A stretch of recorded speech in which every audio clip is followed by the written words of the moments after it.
আসসালামু আলাইকুম। গেল এক সপ্তাহ নানান চড়াই উতরাইয়ের মধ্য দিয়ে পার হলো।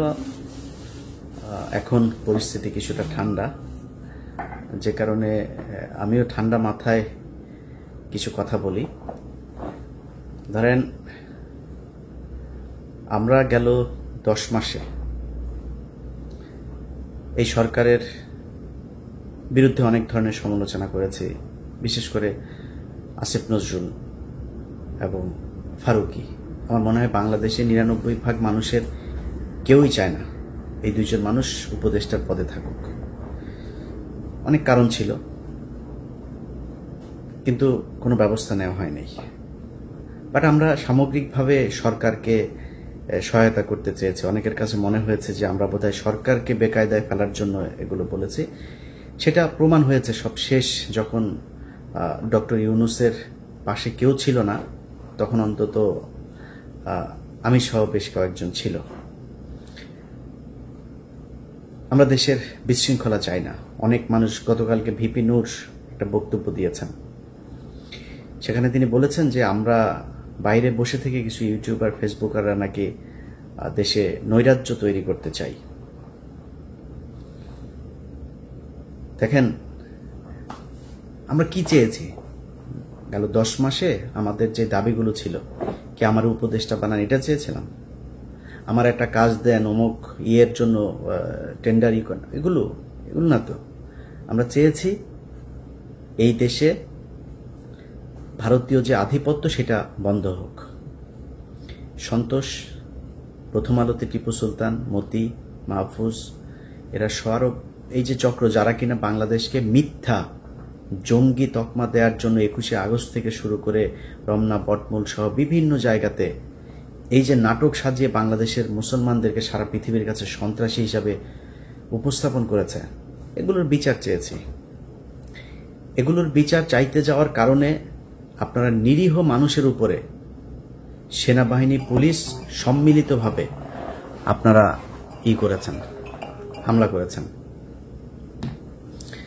আমরা এরকম চিত্র দেখতে চাইনি।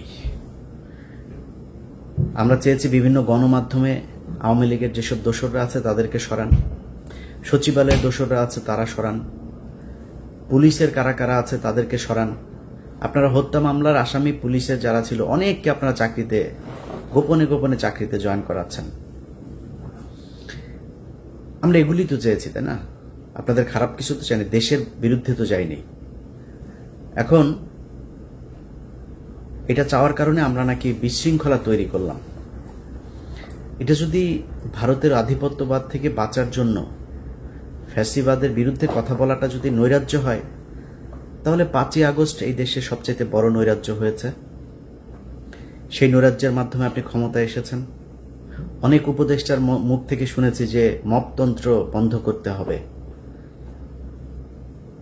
এই যৌক্তিক আন্দোলনকে আপনি যেদিন মপতন্ত্র উল্লেখ করে তারপরে তার বিরুদ্ধে অবস্থান নিয়েছেন, সেদিনে আপনার পুরো সরকারটাই মপতন্ত্রের ফসল হিসাবে মানুষের কাছে উপস্থাপিত হয়েছে।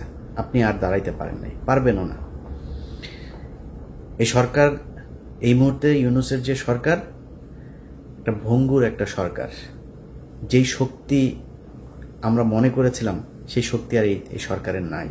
চাইলেও কিছু করতে পারেন, কোনো কিছুই। ন্যূনতম সংস্কারেও যদি বিএনপি জামায়াত বলে যে আমরা চাই না, আপনার সেই ক্ষমতা নাই, আপনি এটা করবেন। কেন হলো এরকম? আমাদের যৌক্তিক দাবিগুলোকে আপনারা মব হিসাবে করেছেন। করতে হবে কেন? আমরা যে দাবিগুলো করেছি 5 তারিখের পরে, সেই দাবির জন্য মানুষকে মাঠে নামতে হবে কেন? আপনি ওই ফেনীতে যান, নুসরাত হত্যাকাণ্ড, আল্লাহর কসম করে বললাম, যদি নুসরাত হত্যাকাণ্ডের 1 তিল পরিমাণ কোনো ঘটনা সত্য হয়ে থাকে, জীবনে কোনোদিন ভিডিও করব না। 2022 সালে এটা নিয়ে অনুসন্ধান করেছিলাম, সেটা 5 তারিখের পরে আরো একবার দিয়েছিলাম। আমি ওইটা নিয়ে এখন থরোলি কিছু কাজ করছি, একদম ফিল্ডে গিয়ে তারপরে কিছু কাজ করছি। ওইটা সময় পাই না, আপলোড দিতে পারছি না, ফাইনাল করতে পারছি না কাজটা। উচিত ছিল না 5 তারিখের পরে এরকম চাঞ্চল্যকর কিছু ঘটনা, যেগুলো জানে মানুষ। বাবুল আক্তার এখনো পর্যন্ত চাকরি ফিরে পায়নি। এখন পর্যন্ত এই কি বলে হুমায়ুন আজাদ এই বদমাইশের মামলায় আলেমরা জেলে। এখন পর্যন্ত ওই কোথায় রমনা বটমূল কোথাকার কোন এই জঙ্গি নাটক টাটক এগুলির আসামিরা ইয়েতে বন্দি। 5ই মের ঘটনায় মামলায় আলেমরা বন্দি। বিএনপি জামাতের ছেলে পেলে এখন পর্যন্ত জেলখানায় বন্দি। কেন? এটার জন্য আন্দোলন করতে হবে? এটার জন্য আবার বিক্ষোভ করতে হবে, যমুনা ঘেরাও করতে হবে? কেন করেন নাই? অনেক কিছু তো করতে পারেন। আপনারা নুসরাতকে কয়েক ঘন্টার ব্যবধানে জেল থেকে ছেড়ে দিতে পারেন। আপনারা মুন্নি শাহরে ধরার পরে 5 হত্যা মামলার আসামি মুসলেখা নিয়ে ছেড়ে দিতে পারেন। মানে এটা কি খেলা নাকি? যা মনে চায় যেমন মনে চায় আপনার মন মতো করে আপনি চালাবেন, আর ওইভাবেই মানুষ হা করে দেখবে। আমরা এই 10 মাস যে ছোটখাটো করেছে, যারা আমাদেরকে মনে করেছে আমরা সরকারের বিরুদ্ধে কাজ করেছি, এই গত 1 সপ্তাহে আমরা প্রমাণ করেছি যে যারা আমাদেরকে বলতো আমরা নৈরাজ্য তৈরি করতে চেয়েছি, তারাই ইউনূসের বিরুদ্ধে অবস্থান নিয়েছে। যদি ন্যূনতম, ভাই আমি নির্বাচনের বিরুদ্ধেও না, বিএনপির বিরুদ্ধেও না, জামাতের বিরুদ্ধেও না, আমি চাই নির্বাচিত একটা সরকার। আমি কালকে নির্বাচন হলে আমি কালকেই খুশি। কিছু সংস্কার হওয়ার দরকার ছিল। কেউ যদি মনে করে যে আমরা সংস্কার চাই না, তাইলে আবার মনে করেন 2006 সালের মতো অবস্থা আসলো, মনে করেন বিএনপি আবার ক্ষমতায় আসবে, 5 বছর পরে শেষ হবে। বিএনপি নির্বাচন দেবে কিভাবে? বিএনপি যদি একজনকে সিইসি করে, সেটা জামাত ইসলাম মানবে না, আপনি মানাবেন কিভাবে? সংকট আবার আসবে। তাহলে সেই সংকটের জন্য আপনি করলেন কি? আমার কথা হলো সংস্কার ইউনূস একা করুক আর সবাই মিলেমিশে করেন। করতে তো হবে সংস্কারটা, এটা ছাড়া তো যাইতে পারবেন না। নির্বাচন আমিও চাই, বিএনপির মতো আমিও চাই, নির্বাচন নিয়ে আমার কোনো সমস্যা নেই। কিন্তু এই সরকারের যে কাজগুলো, যেটা তাদের ঘাড়ে দায়িত্ব দেওয়া হয়েছে, সেই দায়িত্বগুলো তাদের শেষ করতে হবে। তার আগে যদি আপনি নির্বাচন দেন, একটা দল ক্ষমতায় আসবে, সমস্যাগুলো আগের মতোই হবে। তো আমরা ইউনূসের পাশে দাঁড়িয়েছি কি, যে ইউনূস যদি নাকি এই মুহূর্তে না থাকে, তাইলে আন্তর্জাতিক অনেক ক্ষেত্রে আমাদের এই দেশটা সংকটের মধ্যে পড়বে। যেই সুবিধাটা ভারত নেবে, আওয়ামী লীগ নেবে। আমরা এই কারণে চেয়েছি যে ইউনূস অন্তত এই সময়টাতে থাকুক। ইউনূসের পাশে এসে দাঁড়িয়েছি, প্রমাণ করেছি আমরা দেশের নৈরাজ্য চাই না। অথচ এই ইউনূস সরকার, আমার মতো একজন ব্যক্তি, আমি কয়েকবার এই সোশ্যাল মিডিয়াতেও বলেছি, আমার মামলাগুলো করে নাই, কেয়ার করি না। আমি মামলা নিয়ে আমি কিছুই করি না। অনেকে আমার মামলার কাগজ চায়, মানে আমার ব্যক্তিগত সম্পর্কের খাতিরে অনেকে চায়, ভাই দেন মামলাগুলো করি না, সরকারের করতে হবে এটা। আমি যদি কালকে দেশে যাই, এই আসিফ নজরুলের বাপের ক্ষমতা আছে, ও আমার পুলিশ দিয়ে জিজ্ঞেস করবে ভাই আপনার মামলা কি কি আছে, ওর বাপের ক্ষমতা আছে, ও আমার ধরে নিয়ে যাবে। এত সোজা না। কিন্তু উচিত ছিল এই সরকারের আমার জিজ্ঞেস করা যে ভাই তোমার মামলাগুলো কি। আমাদের কোনো অবদান নাই। এই যে সরকার এসছে, আওয়ামী লীগের বিরুদ্ধে আমরা কিছু করি নাই, কিছুই করি নাই, জিজ্ঞেসও করেন নাই। কেন করেন নাই? কারণ এই সরকার আসার পর থেকে কিছু কিছু মানুষজন তার প্রত্যেক সম্পত্তি মনে করেছে এই সরকারটাকে। এমনকি আমি ছাত্রদের ব্যাপারেও আমার অনেক অভিযোগ আছে। আপনাদের সাথে যারা মাঠে ছিল তাদেরকে আপনারা অনেককে মাইনাস করে দিয়েছেন। এটা করার ঠিক হয় নাই। আমি মনে করি তাদের অভিশাপে আজকের এই অবস্থা। এগুলো ঠিক করা উচিত ছিল। তো অনেক অভিযোগ আছে। ইউনূস সরকারের কাছে আমাদের দাবি থাকবে, আপনাদের কাছে হাতে যে সুযোগটা এই সরকার, এই দেশের মানুষ দিয়েছে এই সরকারকে, সেই সুযোগটা কাজে লাগান। আমার মনে হয় গত 5 তারিখের আগ থেকে আজকে পর্যন্ত এই 10 মাসে যদি আমি হিসেব করি, তাহলে এই দেশের কোনো কিছুই চেঞ্জ হয় নাই। দুর্নীতি, লুটপাট বরং আগের চাইতে আরো বেশি হচ্ছে। এখন সমস্যাটা হয়েছে যে কয়দিন থাকবো, যা পাই তাই খাই, যে যারে দিয়া পারে। আওয়ামী লীগের কাছ থেকেও নেয়, বিএনপি জামাতের এরাও অনেকের কাছ থেকে আছে, ছাত্রদের মধ্যে অনেকে আছে। মানে দেশটা আসলে কারোরই না। মনে হয় এটা একটা ওই যে প্রবাসী স্ত্রীদের মতো বলে না, যে ওই যে কি সুন্দরী ভাবি কি পাশের গরিবের সুন্দরী বউ, সরি গরিবের সুন্দরী বউয়ের মতো অবস্থা।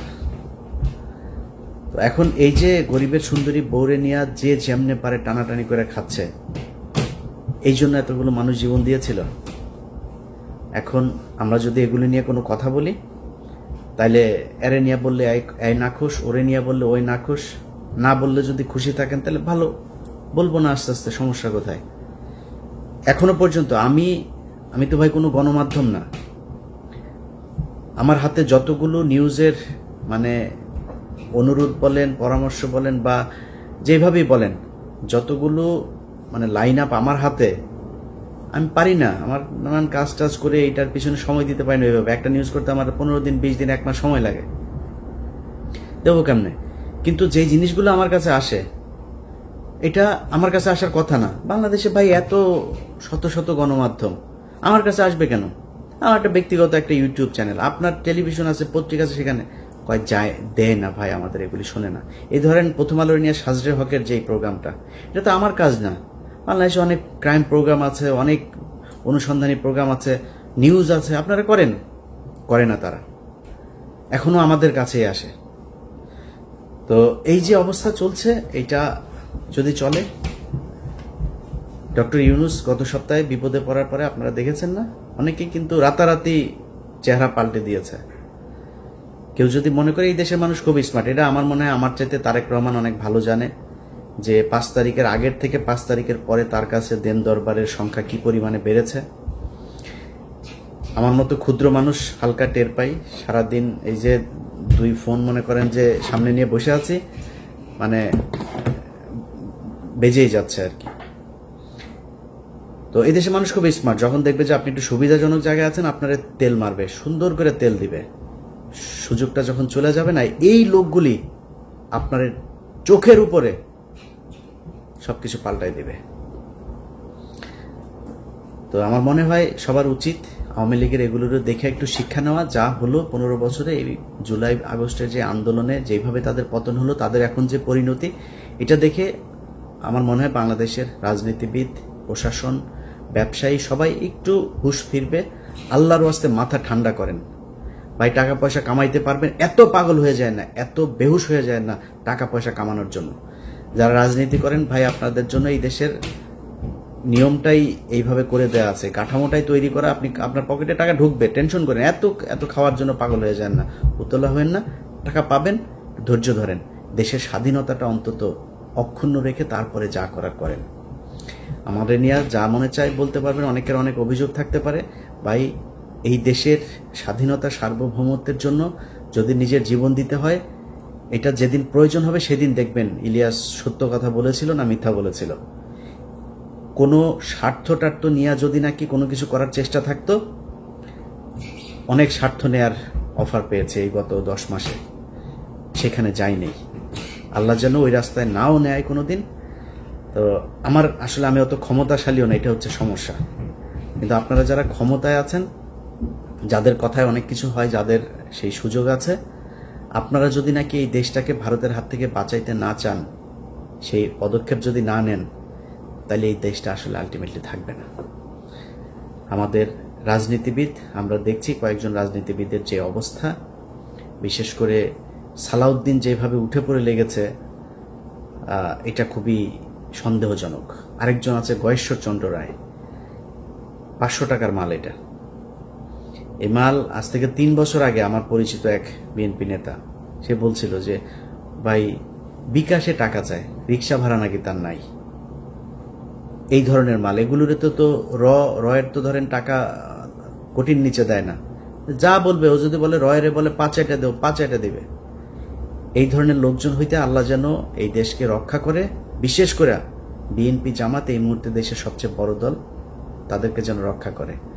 আর ছাত্রদের প্রতি সবশেষ যে অনুরোধটা থাকবে, ভাই আপনারা বিএনপি জামাত এখন যতই মানে চ্যাটাং করুক না, 2 দিন আগে রাস্তায় বের হইতে পারে নাই, আপনাদের কারণে তারা বের হতে পেরেছে, আপনাদের প্রতি সম্মান আছে। আমারে বিএনপি কষ্ট পাক আর জামাত কষ্ট পাক, আমি আমার মৃত্যু পর্যন্ত আপনাদের প্রতি রেসপেক্টটুকু দেখায় যাব।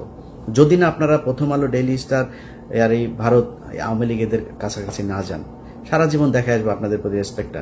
আপনার কাছে অনুরোধ, আপনারা প্রয়োজনে দল বাদ দিয়ে দেন, রাজনীতি বাদ দিয়ে দেন, তারপরে মানুষ যেই কথাগুলি বলতে যায়, যেই কথাগুলো বলার কারণে আপনাদের পেছনে সারা দেশের মানুষ নেমে এসেছিল, সেই কথাগুলো আপনারা আবার বলেন, সেই কাজগুলো আবার করেন, দেখবেন আপনাদের পেছনে মানুষ আবারও থাকবে। যা চান ভাই, রাজনীতি বড় জিনিস না। আপনার রাজনীতি করে ক্ষমতায় আসতে হবে এটা বলেন। যদি মনে করেন আসলে মানুষের সেবা করতে চান, ভালোবাসা পাইতে চান, তাহলে আমার মনে হয় ওই জায়গায় আবার ফের নজর দেন। সেটা যদি করেন এই দেশের মানুষের ভালোবাসা আবারও পাবেন। সবাই ভালো থাকেন। আল্লাহ হাফেজ।